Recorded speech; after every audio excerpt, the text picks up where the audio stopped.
¿Qué es lo que sucede realmente cuando tomamos una bebida alcohólica?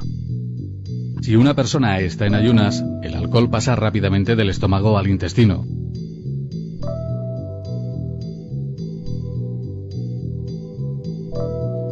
Allí se absorbe rápidamente y llega a la sangre.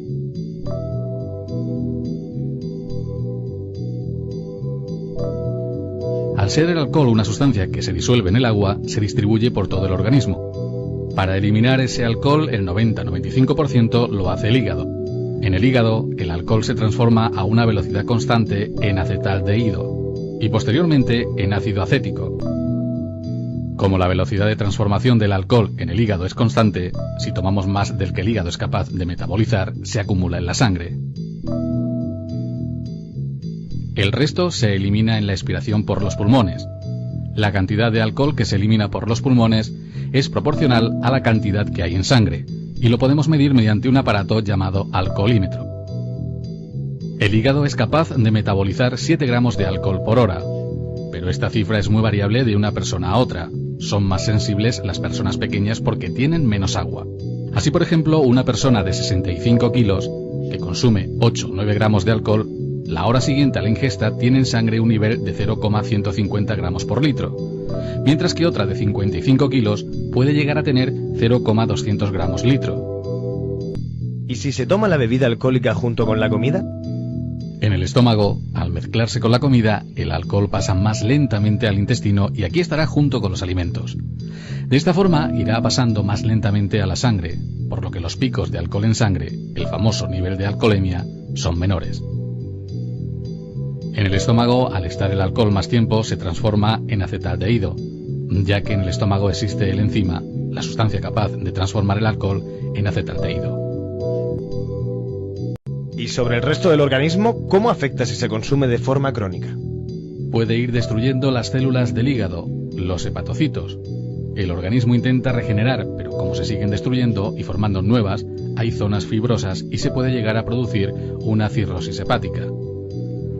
También puede desencadenar hepatitis alcohólica y pancreatitis, y alteración del metabolismo de la vitamina A, que dificulta la visión nocturna, favoreciendo así los accidentes. A nivel de la boca, esófago y páncreas, puede favorecer el desarrollo de cáncer. ¿Qué efectos tiene el alcohol sobre el cerebro cuando se toma de forma crónica? En el bebedor crónico se van produciendo alteraciones en el cerebro, debido a que el alcohol hace que se creen falsos neurotransmisores. Estos falsos neurotransmisores son sustancias químicas diferentes a las normales que dificultan la comunicación entre las neuronas. A esto hay que añadir que el alcohol se incorpora a las membranas de las células del sistema nervioso y de las neuronas, con lo que se altera la funcionalidad del cerebro, pudiendo llegar a producir demencia. En el alcoholismo crónico se puede producir el llamado síndrome de Korsákov. En él hay un trastorno amnésico, confabulación, desorientación, nistagmus, ataxia, polineuritis, incapacidad para el aprendizaje. Se produce una atrofia cerebral. Nos has estado explicando los efectos del alcohol sobre el cerebro cuando se toma de forma aguda, pero ¿cuáles son sus repercusiones en el resto del organismo? Bueno, el alcohol es un tóxico y tomado en cantidad importante de forma aguda puede producir inflamación de la mucosa del estómago y del duodeno, es decir, que puede desencadenar gastritis y duodenitis, y en ocasiones hasta cuadros de hepatitis alcohólica aguda. De acuerdo, pero supongamos que un chico asiste a un botelleo, se sobrepasa bebiendo y sufre un coma etílico. Además de los problemas relacionados con el cerebro, ¿se ve afectado el hígado? Evidentemente, piensa que puede tener una hepatitis alcohólica aguda, que es un cuadro muy grave, capaz de producir un fallo hepático fulminante. La mortalidad de la hepatitis alcohólica aguda es del 60%. Además, en España empiezan a aparecer estos cuadros por el aumento del botelleo, y pueden presentarse en personas que no suelen beber durante el resto de la semana. ¿Existe alguna diferencia respecto al alcohol entre el hombre y la mujer? Claro que sí. En la mujer, el enzima alcohol deshidrogenasa, que es la sustancia que transforma el alcohol en el hígado, es menos activa que en el hombre y por tanto la velocidad a la que el hígado elimina el alcohol es menor y su permanencia en la sangre es mayor, por lo que las mujeres son más sensibles que el hombre a una misma cantidad de alcohol. En el varón, el testículo tiene varias funciones. Por un lado, produce testosterona, que es la hormona sexual masculina, y por otro, espermatozoides. Pues bien, el alcohol disminuye la producción de testosterona, origina impotencia y disminución del apetito sexual, pudiendo llegar a la atrofia testicular y esterilidad. He leído que el alcohol hace aumentar el tamaño de las mamas, ¿es cierto?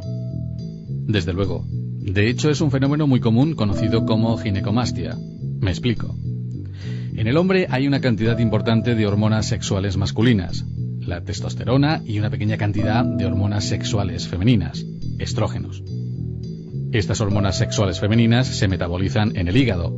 En el bebedor crónico puede haber alteraciones en el hígado que dificultan el metabolismo de las hormonas femeninas, por lo que aumenta su cantidad en sangre y en consecuencia aumenta el tamaño de las mamas. A todo este proceso lo denominamos ginecomastia. Por otra parte, en la mujer, el alcohol tomado crónicamente produce disminución de la libido y del apetito sexual, atrofia de los ovarios, alteraciones menstruales y obesidad. ¿Una mujer embarazada puede tomar alcohol? En ningún caso, ya que el niño podría nacer con el síndrome alcohólico fetal. El síndrome alcohólico fetal comprende un amplio espectro de lesiones neurológicas y somáticas debido al efecto del alcohol materno sobre el feto. En la actualidad es la causa más frecuente de retraso mental y de otras alteraciones del recién nacido, por encima del síndrome de Down o la espina bífida. ¿En qué consiste?